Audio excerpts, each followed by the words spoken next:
All right, guys, welcome back to the final part of our season preview. The season is days away. This video will probably come out on the season opener, and I'm very excited.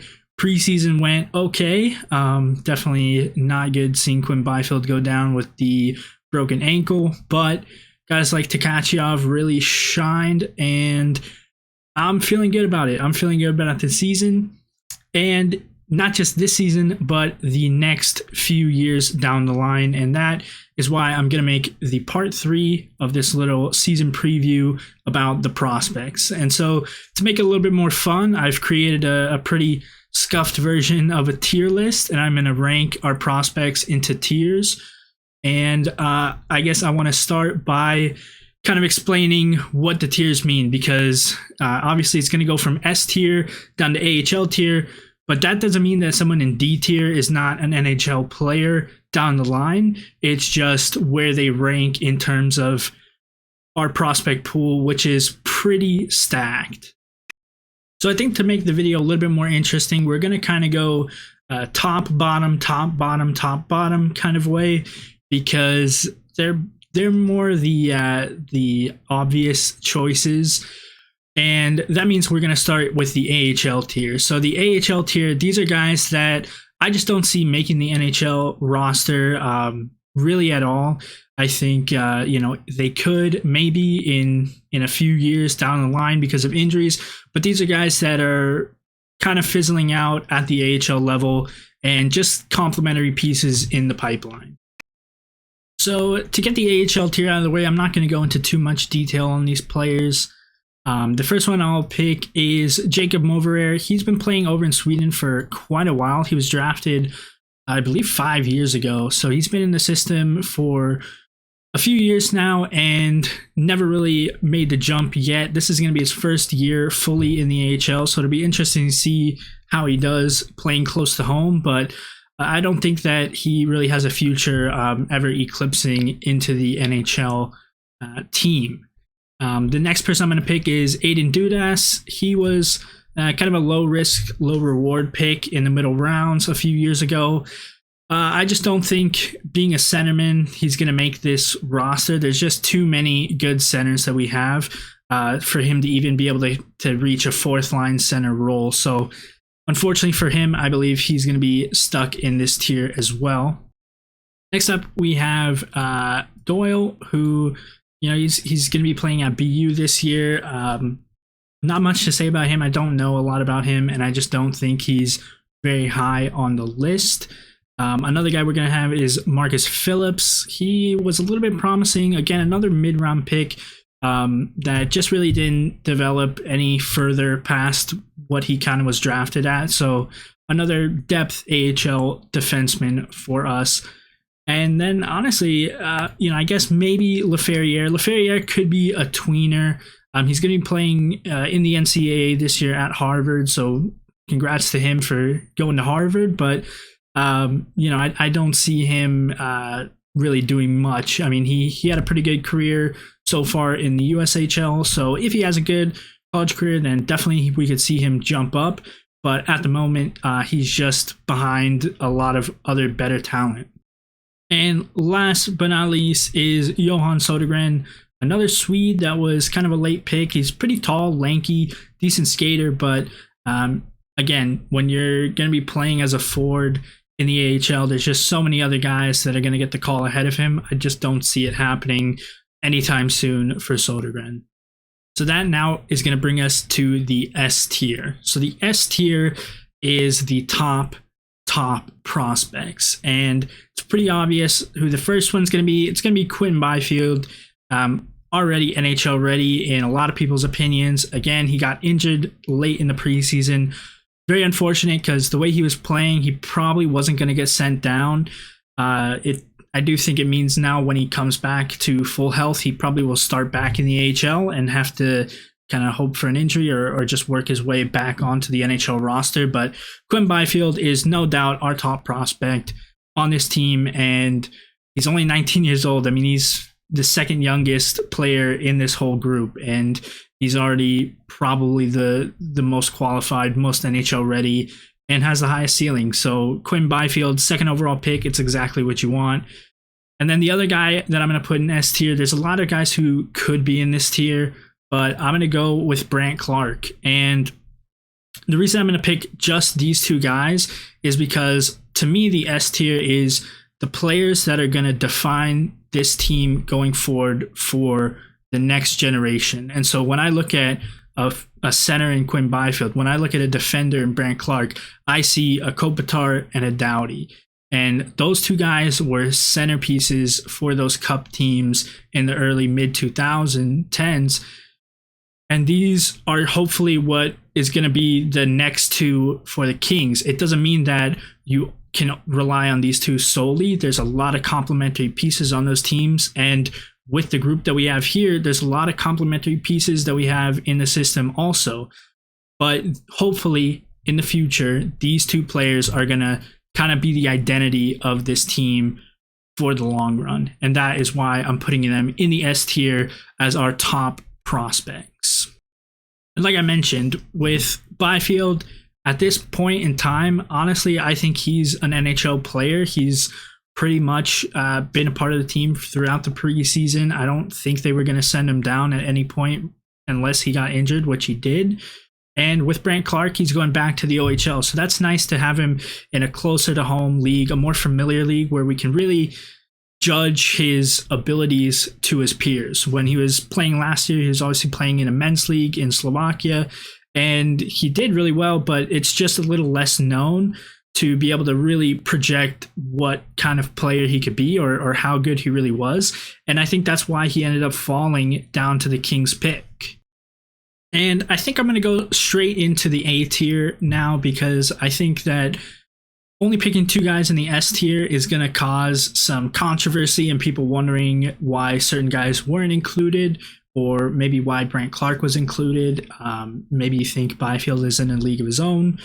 So in the A tier, again, it's only going to be two players, because when I say S tier, I really mean franchise level players.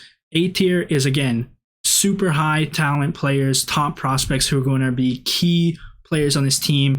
They're just going to be more of the complementary players. They're going to be more of the Jeff Carters or the Mike Richards to, again, the Kopitar and the Drew Doughty. So here I have, again, like I said, two guys.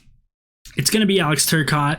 I think it's been a slow run to the NHL for Turcotte, but the talent's there, and what you're going to see with him, and I'll just bring up the other guy, Arthur Kaliev, who Arthur Kaliev, again, might start in the NHL. I believe he will start on the NHL roster. But these two guys, they just bring something extra that the other prospects in our system don't have. With Turcotte, you have the intangibles. You have, he's a two-way player. He's a leader. He's won at big tournaments like the World Juniors. And I just think he has something special in him that really is going to complement these S tier guys. I just don't believe that he has that superior talent that a Quinn Byfield or Brandt Clarke have. And then with Kaliev, it's the same thing. He's such a good player, but he really brings that shot. The shot is what makes Arthur Kaliev. He's got other parts of his game that he needs to work on, but the shot that he has and the ability to score goals is just something that no one else in this list has, not even a Quinn Byfield or a Brandt Clarke. And so when you're thinking about the core group of the future, this is kind of the core group of the future, where you have two centers, two very strong centers, 1-2, which every cup team needs. You have a number one offensive defenseman, which you're going to need in the NHL. And you have someone who's going to put up hopefully 40, 50 goals a season in Arthur Kaliev. This is the core group, and I believe these are the four best prospects. I just think that the ceiling for Byfield, the ceiling for Clarke are just a little bit higher. But with Turcotte and Kaliev, you're getting some qualities in them that you just don't see in many players in the league, period, not just prospects.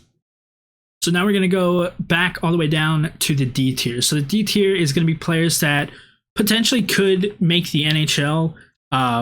I think they have something that puts them above the AHL tier guys, a quality or just kind of an overall game that could be NHL level and could give them a shot with the main team some point down the line. So the first person I'm going to start with is Otto Janssen. He's going to be playing with the Pelicans in the Liga this year. He's still pretty young. He was drafted just last year, and he's a scorer. He's an offensive player, and I just think when you look at least the forwards down here, there's not much creativity. There's not much of an extra quality, and Janssen can have that. It's going to be tough for him to really achieve that level. Another guy is going to be Samuel Helenius. He was drafted this season, so he's pretty young. Again, he's going to be playing in the Liga in Finland, and he's a guy who, I think he has more of a chance of making the NHL. I think his floor is pretty high, but the ceiling is very low. I think, the Kings were pretty upfront when they drafted him that they're drafting him for potentially a third line center or fourth line center, more of a bottom six penalty killer kind of role. And I definitely think if he develops well, he could get to that. It's just other guys on this list, like you'll see, are, pushing for higher spots in the team than just, a fourth line centerman role. Next person I'm going to bring up is Shafugulin. Don't know much about him. He's a Russian guy. Russians are very sketchy, very hit or miss to grade. He's doing okay in the KHL. He's going to get some decent playing time, so we'll see what happens with him. But basically, I don't know. Maybe it's just my bias, but I just don't trust Russian players, and for that reason, I have him in the D tier. Next up is going to be Ben Meehan. He's going to be playing in the NCAA this year at UMass Lowell. He's going to be teaming up with Anders Lee, who we're going to talk about in a little bit. Meehan, there's kind of two groups to this, and I think there's just the low ceiling guys, and then there's the big bust potential. Meehan is a lot like Helenius, where there's just not much of a ceiling for them. So, if they do find their way to the NHL, it's going to be in a depth role, and that's kind of all that they are really going to bring. So it's not really a knock against him. It's just kind of what he's going to project at in the NHL, and it's going to be more of a bottom tier player. So that's why he's on the lower tier of the spectrum. But again, I still think that, he could definitely end up as a depth defenseman in a few years down the line. One of the guys who I think is kind of bust potential is Pinelli. So we drafted him this year. He's going to be playing in the OHL with Kitchener now that they're back up and running.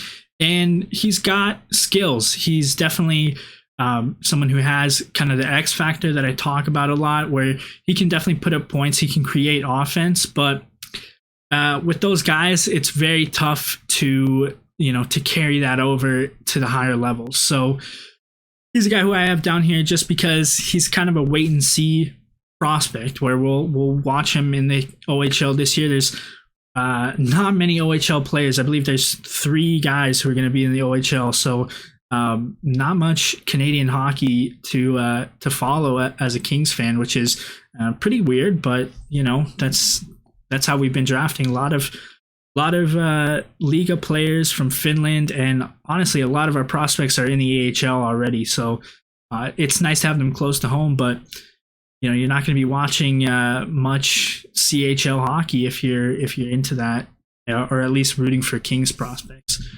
But that is the D tier. These are, again, guys who could definitely hit what the Kings want them to hit, but either have high bust potential or just not that big of a ceiling.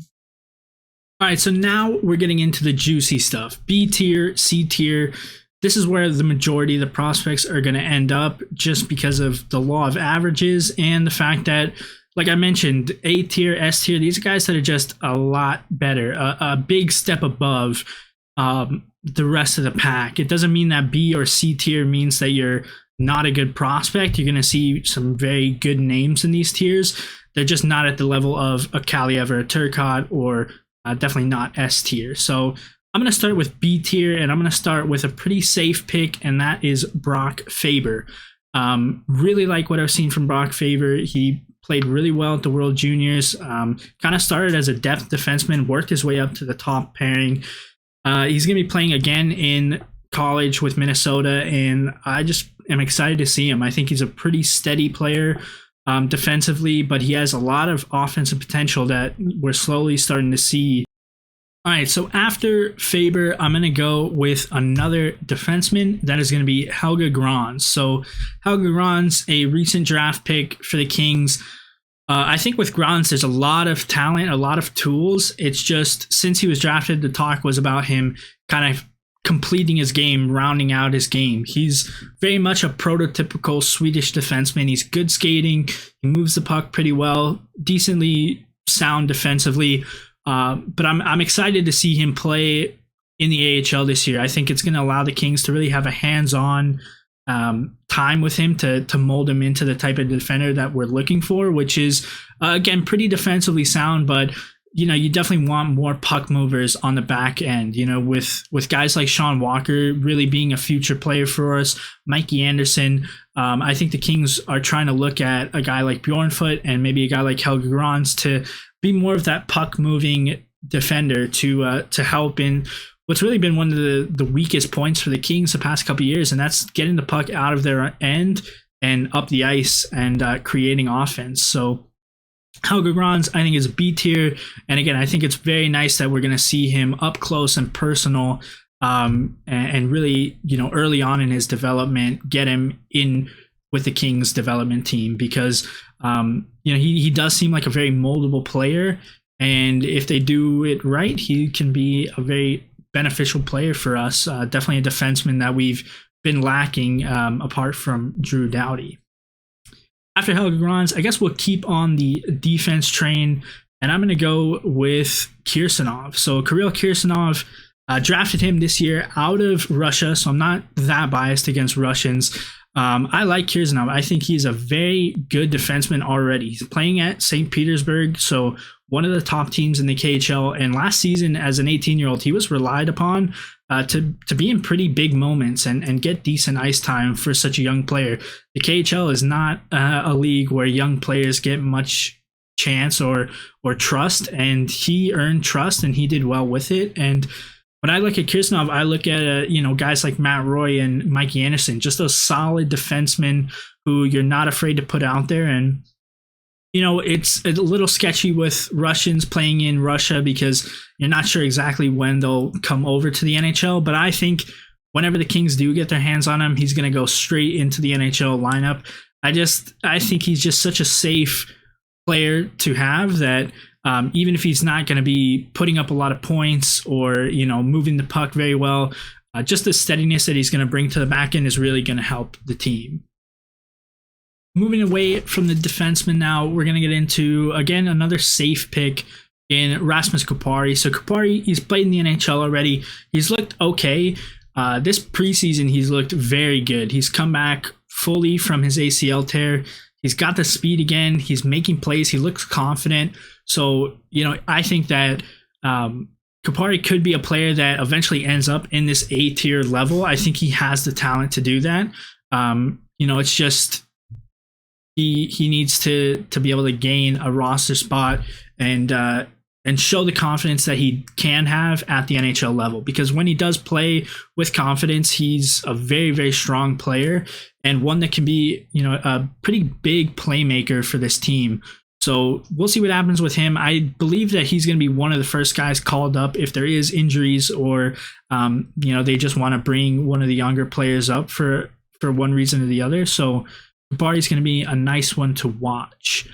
Next up, I'm going to go with I'll go with Tyler Madden. So Tyler Madden, like Kupari, he's a guy who I could see in the A tier. I think he has so much skill. He has talent. He's a pretty complete player as well, despite being more known for his offensive abilities. The problem with Tyler Madden and what keeps him in the B tier more than anything is just the injuries.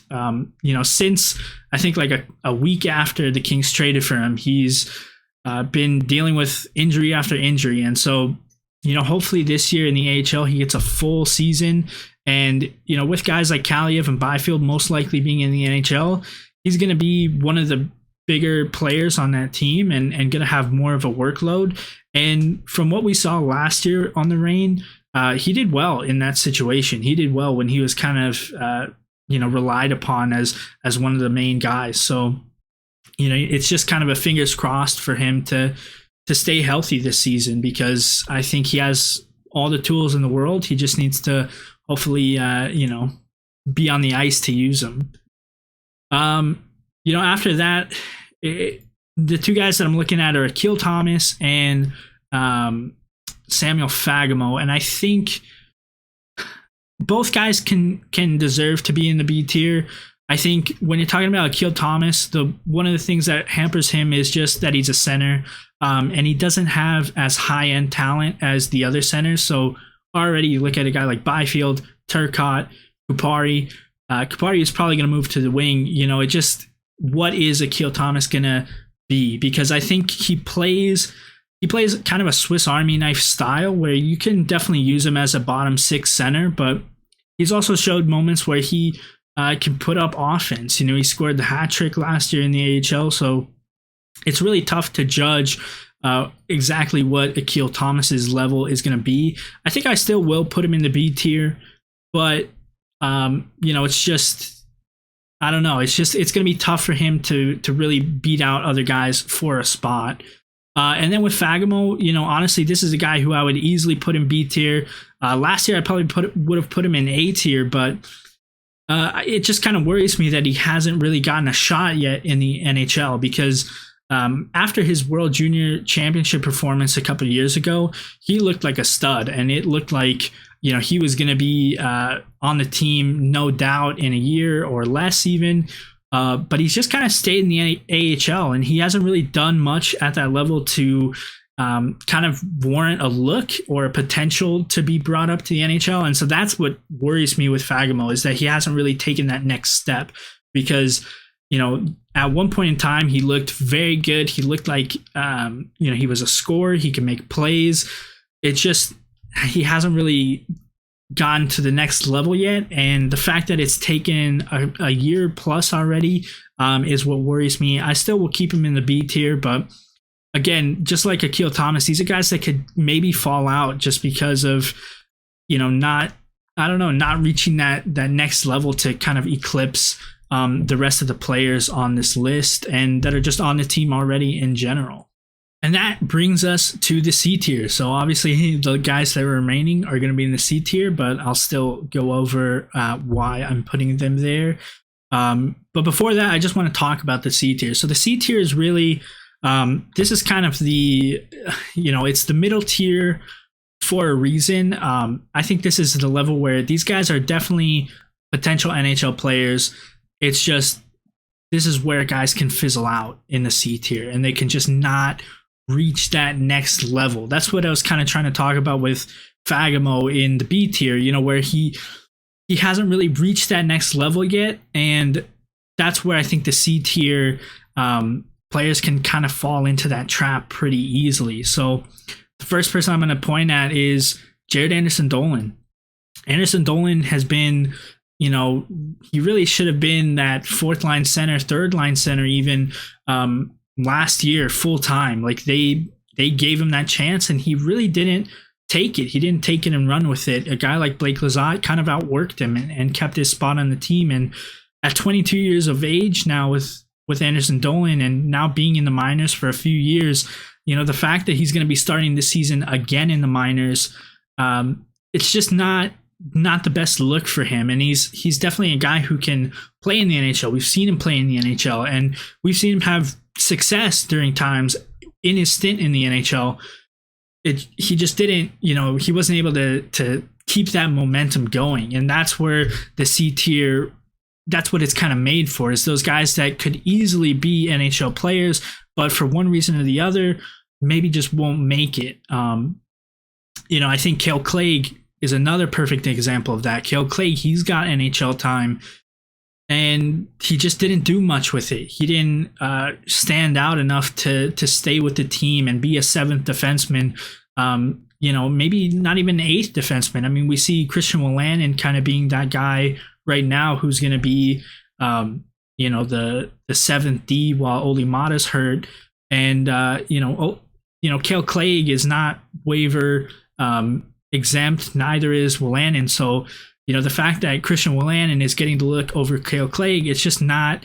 It doesn't inspire a lot of confidence in the future for Kale Clegg, and he's a guy who for a long time now he's been a prospect, and he definitely can make the NHL. He can be an NHL player. He just hasn't done enough yet with that. And I think another good player to talk about with that is Sean Durzi. I mean, Sean Durzi, we got him in the trade 2 years ago now, and just still doesn't look NHL ready. And he's not going to really be eclipsing guys like Kale Clegg. Even Austin Strand got time before him. So it's just Sean Durzi for all the things that he can do on the ice, and potential that he has or maybe had, just never was able to get that shot. And so I think a Sean Durzi probably plays a better NHL game than a Ben Meehan, but we're just not seeing it, and that's why they're only separated by one tier. And you could see Sean Durzi just not make it in the NHL, at least not with the Kings. And you could easily see a guy like Meehan kind of work his way up, and if he's given an opportunity, take it and run with it. I'm trying to think of another guy like that. I think the rest of these are kind of just C tier because they're C tier. So a guy like Simon Taival, still very young. He's going to be playing in Finland also. And, we're going to see him in the World Juniors again. He looked pretty good in the last one. Definitely an offensive player who can do things that a lot of guys on the Kings don't do. He creates offense really well. Smart player. And, I think definitely has a chance to make the NHL. Again, when you're in the C tier, it's not that he's a bad player, but he's competing with guys like Tyler Madden, Nikhil Thomas, Fagemo, who are more NHL ready or just have maybe a higher ceiling than him. Andre Lee, maybe I'm buying into the hype. The Kings were really hyped about him in the rookie camp this year, so I'm putting him in the C tier for that. I probably would have been D tier with his UMass Lowell teammate, but I'm going to buy the hype. He's very tall, very strong centerman, and a Swede, so I like the Swedes. And UMass Lowell, so he's close to me. I'm going to be able to watch him and Meehan this year live, so that'll be nice. And yeah, I'm buying the hype, but I believe he will be a C tier because of that. Kim Nusiainen, he's going to be playing in the league again. He kind of reminds me of a Fagemo situation where I was expecting him to maybe be in the AHL already at least. He's looked very good in Finland playing. He's a pretty steady defenseman. He's had good World Junior Championship performances. The Kings haven't called him out yet to come to Ontario, and because of that, I'm going to put him in the C tier. I think he still will eventually become an Ontario Reign player, maybe next year. And I think once he is, he could easily make the team. He's, again, kind of a steady defenseman, but a little bit more offensive look than a guy like Kirsanov is. So Nusiainen's a guy to keep looking out on. Jordan Spence, another defenseman. He's coming over to the AHL now after playing in the Quebec Midget Junior League for a while. He was, the best defenseman in the Quebec League. So, to be his first year playing against men. And, I put him in the D tier. Okay. Yeah, I was a little confused because he's much better than that. So, putting him in the C tier, he, I think he has a lot of potential. He's a smaller, undersized guy, but very good skater, and I definitely think he has NHL potential. I'm a big Jordan Spence fan. I've watched him for the past couple of years now in the Quebec League, so I think we'll see him do pretty well in the AHL. I want to see him, kind of rise up the depth chart in the AHL and be a top guy on the D end, and get some power play time, because I do think he is that good of a player. And then the last one is Martin Chromiak. So Chromiak, I think there's bust potential with Chromiak, but we're going to be seeing him play in Kingston in the OHL once again, and he's got a good shot. Just like Kaliev, kind of a light version of Kaliev. He's played in the World Juniors, did pretty well in the World Juniors, so like I mentioned with Brant Clark, being able to watch him in the OHL with guys his age, it'll be a little bit better to kind of predict and see what type of player he really is, what his skill level actually is. But we'll have to see with him. I just think it's C tier because there's still a lot of unknown with Chromiak going forward. And there we go. That is our tier list for the prospects. Again, I don't watch all these guys. I'm kind of just going off of what I think the team has kind of showed with them, and a lot of people's opinions kind of summarized into one. Again, when you're a fan of a team, you want all your prospects to be hits. You want them all to be the players that, when you hear about them getting drafted and you're watching the coverage and they say, oh, this player could turn out to be like this player.